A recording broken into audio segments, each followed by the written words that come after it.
I believe Salman shouldn't have sworn. It was unnecessary and sets a bad example. Salman আগাকে মারা উচিত ছিল লিটন মিরাজদের। নিয়ম জানো তবুও ইয়ার কি? কেন বাংলাদেশি ক্রিকেটারদের তুমি গালমন্দ গালাগালি করবে? সালমান আগার রান আউট এবং বাংলাদেশের পক্ষপাতিত্ব নিয়ে সালমান আগাকে ধুয়ে দিয়ে একই মন্তব্য করলেন মোহাম্মদ আমির।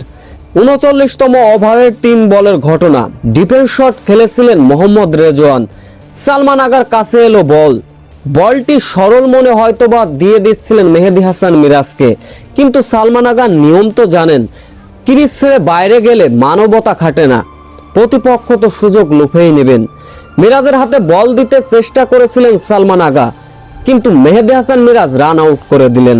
এরপরে ব্যাস বেঁধে গেল বিপত্তি, বেঁধে গেল বাগদ্বন্দ্ব। সালমান আগা রান আউটের ফাঁদে পড়লেন। বিষয়টি মেনে নিতে পারলেন না সরল সোজাভাবে মেনে নেওয়া সালমান আগা। আউট দিয়ে দিলেন মাঠে থাকা আম্পায়ার। ব্যাস এরপর চটে গেলেন, রেগে গেলেন, হেলমেট ব্যাট যা পাচ্ছিলেন ছুঁড়ে ফেলে দিলেন সালমান আগা।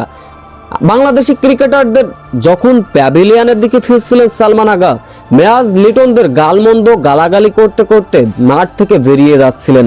বিষয়টি কোনোভাবেই মেনে নিতে পারেননি লিটন কুমার দাস ও মেহেদী হাসান মিরাজ। এক পর্যায়ে মাঠে থাকা আম্পায়ার থেকে মোহাম্মদ রেজওয়ান বিষয়টি মিটমাট করে দিলেন। এদিকে এমন খেলা দেখে হঠাৎ নিজের ভেরিফাই ফেসবুক পেজে মোহাম্মদ আমির এক ভিডিও বার্তায় বলেন, তুমি সালমান আগা সবই নিয়ম জানো, কেন তুমি বলটা ধরে মেহেদীর কাছে দিতে গেলে? আবার উল্টো রান আউটের ফাঁদে যখন তুমি পড়লে, কেন বাংলাদেশি ক্রিকেটারদের গালমন্দ করবে? আগে তোমার ব্যবহার শেখা উচিত, তারপরে ক্রিকেট।